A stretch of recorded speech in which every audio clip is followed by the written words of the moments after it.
Hello. Wanted to go over a couple of things that have come up in the mobility for yoga classes, some questions about some of the positions.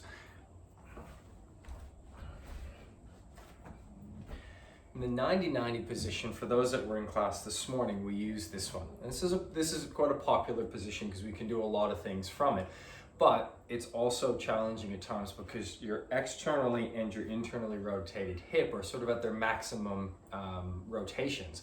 So knees can lift, hips can lift. You can kind of feel like you might need to sit back down here. It's not the easiest position to be in.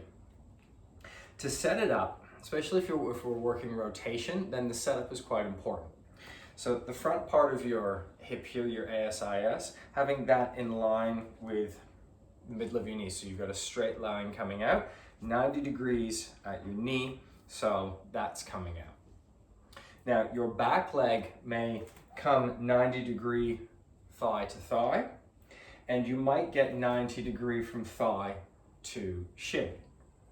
Internal and externally rotated hips.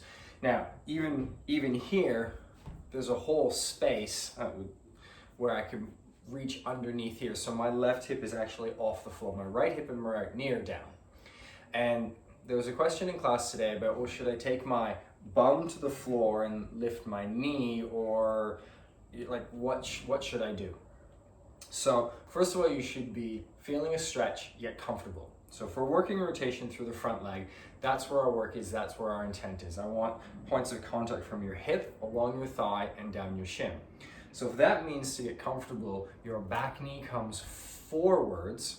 Notice here, I'm even sitting up taller. Now there's less stretch on the upper left thigh. Now maybe your knee lifts, so this is where a block comes in handy. Now block just under your knee so that your knee gets some pressure. If you take your block here, then everything is lifted and you don't get the right kind of feedback from the earth. So I prefer that you have ankle on the floor, something just under your knee. Now this is a thin block. If you've got a thicker block and it's too high, you can also take a towel and roll it up and put that under your knee, because then that's like a varying degree of block, so you can take it down a little lower.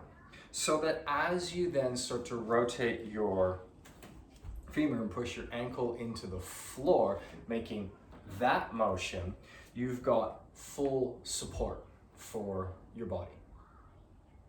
Then in your back leg,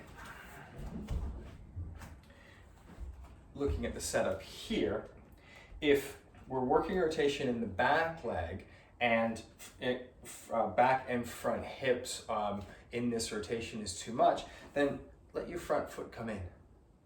Because here we're now working knee, hip, shoulder starting in alignment, 90 degree thigh to shin.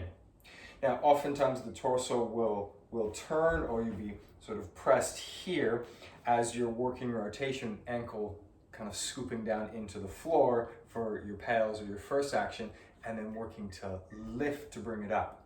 What we want to make sure that doesn't happen is the hip move.